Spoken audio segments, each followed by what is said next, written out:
Hello guys, welcome to the Taya Panchit show. You're joined with me, Augustine Dipago, and I'm here with my mate, Ezra Chiu.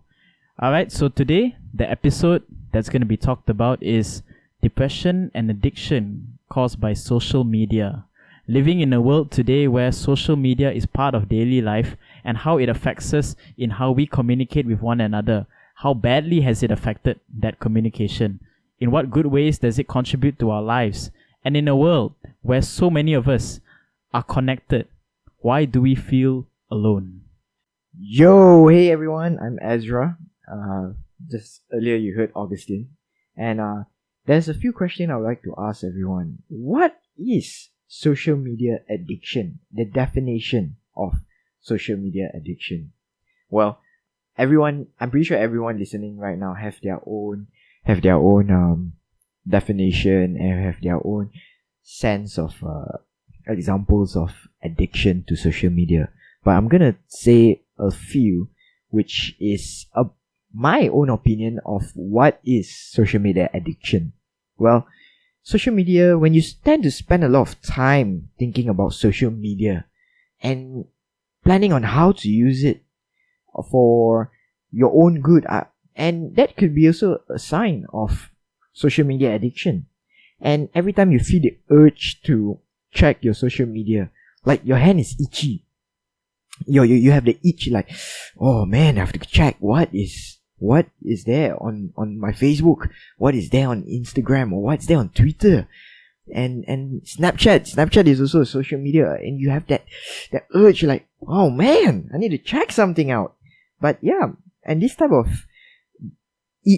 urge could be could actually cause give a negative impact on your relationships.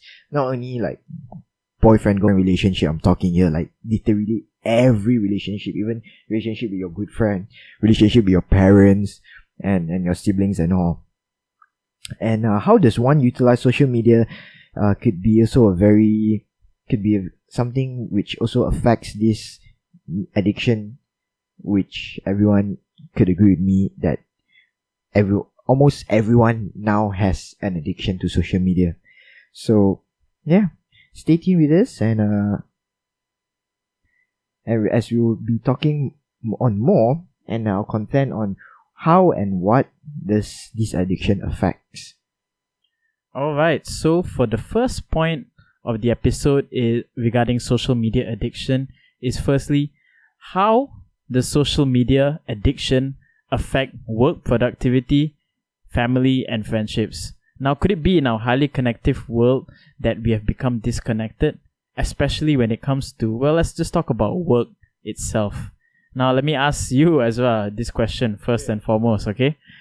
How does social media addiction, in your opinion, through your observation in work, has it affected people's productivity and their lives in the workplace? Yeah, actually, true. That's very true, because especially when you're working, you're obviously working behind a computer, and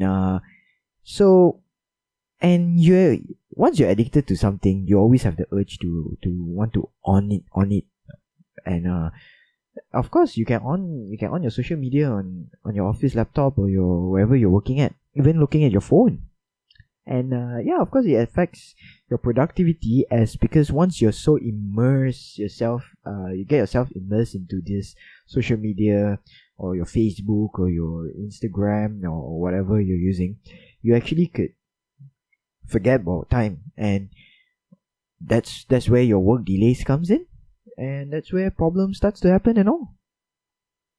And especially in a world today where the smartphone is so connected with your work, do you feel like it's